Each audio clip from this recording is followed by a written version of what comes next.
जय हिंद फ्रेंड्स, स्वागत है आप सबका हमारे चैनल एग्रीकल्चर पॉइंट में। और दोस्तों मैं लेकर आया हूं बीएससी एग्रीकल्चर 6 सेमेस्टर का जो फर्स्ट पेपर होना है farming system precision farming and sustainable agriculture का, उसके महत्वपूर्ण ऑब्जेक्टिव क्वेश्चन लेकर आया हूं।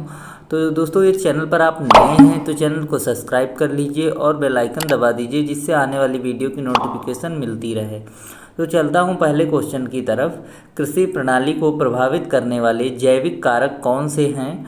तो दोस्तों कौन से होते हैं जैविक कारक? इसमें 4 विकल्प दिए हुए हैं, स्थलाकृति, पशुधन, शिक्षा या वर्षा। तो इसमें ऑप्शन बी राइट होगा, पशुधन।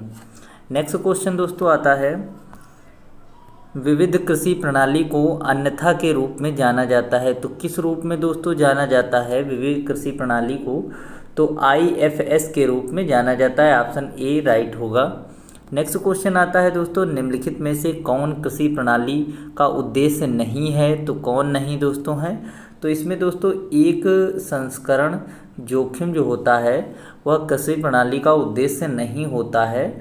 और दोस्तों ये 4 विकल्प जो 3 ऊपर दिए हैं, ऊर्जा की बचत, चारे की आवश्यकता, इनपुट उपयोग दक्षता, ये सभी हैं प्रणाली के उद्देश्य। नेक्स्ट, एविना फटुआ कृषि के किस कारक के अंतर्गत आता है? तो एविना फटुआ जो होता है दोस्तों वह जैविक कारक के अंतर्गत आता है।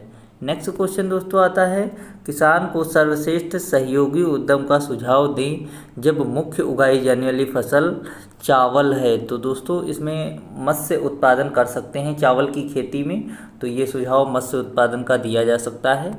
नेक्स्ट क्वेश्चन आता है, कृषि प्रणाली निम्नलिखित में से किस प्रकार का उद्यम है? तो कृषि प्रणाली जो होता है आश्रित उद्यम होता है, दूसरे पर आश्रित होने वाला होता है। नेक्स्ट क्वेश्चन दोस्तों, मिश्रित खेती निम्नलिखित में से किस प्रकार का उद्यम है? तो मिश्रित खेती जो होती है वो स्वतंत्र उद्यम होता है। Option B is the right होगा।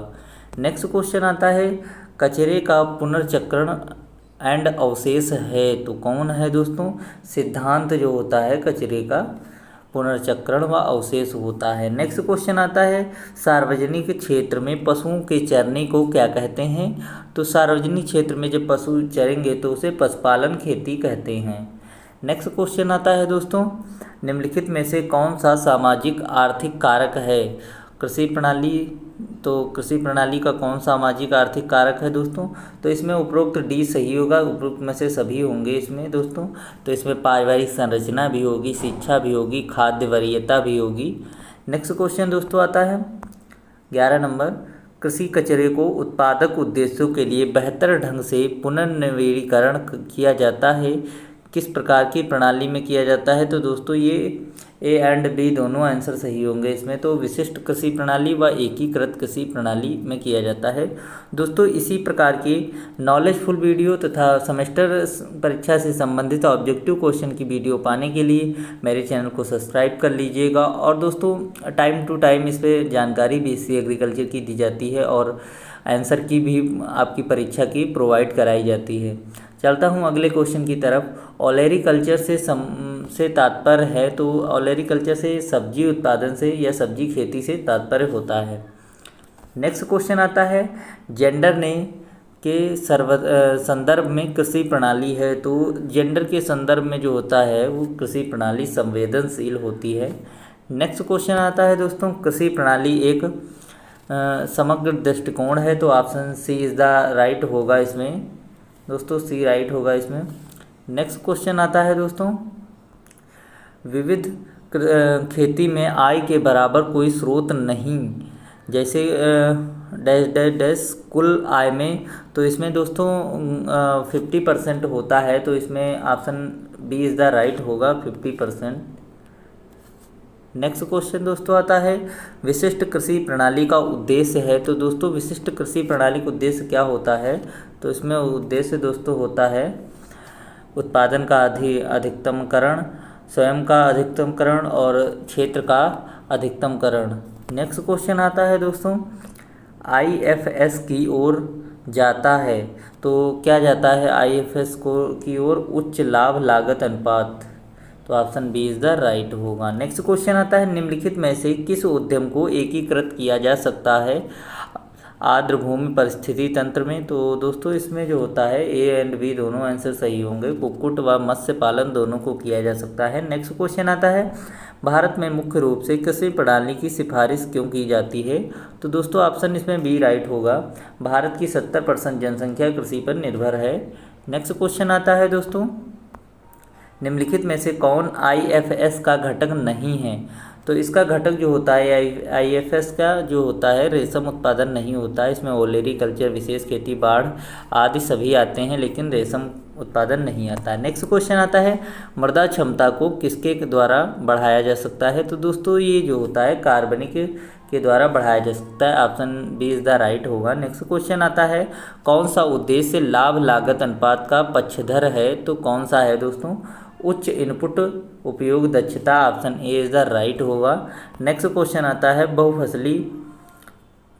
बहुफसली के जो होता है कि प्रमुख कारण क्या हैं? तो बहुफसली के प्रमुख कारण दोस्तों जो हैं वो ऑप्शन ए बी सी तीनों सही होंगे। तो इसमें खरपतवार नियंत्रण भी होगा और ये भी होगा, खरपतवार नियंत्रण भी होगा, मृदा अपरदन को नियंत्रित करने के लिए और स्थिरता बनाए रखने के लिए तीनों होंगे। नेक्स्ट क्वेश्चन आता है दोस्तों, बायोगैस से बनी होती है। तो बायोगैस किससे बनी होती है दोस्तों? मीथेन, CO और हाइड्रोजन सल्फाइड से बनी होती है। तो option D is the right होगा। नेक्स्ट क्वेश्चन आता है, निम्नलिखित में से ऊर्जा का पारंपरिक स्रोत कौन सा है? तो पारंपरिक स्रोत जो है option D is the right होगा। एंड ए एंड बी दोनों, तो ऊर्जा स्रोत और पवन ऊर्जा दोनों पारंपरिक ऊर्जा के स्रोत हैं। नेक्स्ट क्वेश्चन आता है, एपिस सेरेना के लिए बेहतर अनुकूल है। तो क्या बेहतर अनुकूल है दोस्तों? उच्च ऊंचाई जो होती है एपिस सेरेना के लिए बहुत ही अनुकूल होती है। नेक्स्ट क्वेश्चन आता है, गिर गाय किस ब्रीडर के अंतर्गत आती है? तो गिर गाय जो होती है दोस्तों किस ब्रीडर के अंतर्गत आती है? तो दोस्तों ये आती है डेयरी ब्रीडर के अंतर्गत आती है। नेक्स्ट क्वेश्चन आता है दोस्तों, निम्नलिखित में से कौन विदेशी नस्ल की श्रेणी में आता है? तो दोस्तों विदेशी नस्ल की श्रेणी में जर्सी गाय आती है। तो option B is the right होगा। नेक्स्ट क्वेश्चन आता है, मछली पालन के लिए तालाब की सर्वाधिक अनुशंसित गहराई है तो कितनी है? तो 1.5 से 2 MT होती है। नेक्स्ट क्वेश्चन आता है दोस्तों, एपिस मेलिफेरा को अन्यथा के रूप में जाना जाता है। तो इतालवी मधुमक्खी के रूप में जाना जाता है। नेक्स्ट क्वेश्चन दोस्तों आता है, बायोगैस संयंत्र में गैस उत्पादन के लिए आवश्यक तापक्रम है तो कितना है दोस्तों? 30 से 35 C तक होता है, सेंटीग्रेड तक होता है। नेक्स्ट क्वेश्चन दोस्तों आता है, भूमिगत किस प्रकार के गैस संयंत्र का निर्माण किया जाता है? तो किस प्रकार के किया जाता है? फिक्स डैम टाइप किया जाता है। दोस्तों आज के वीडियो में बस इतना ही, अगले वीडियो में मिलते हैं दोस्तों। तब तक के लिए जय हिंद। चैनल पर नए हैं तो चैनल को सब्सक्राइब अवश्य कर लीजिएगा।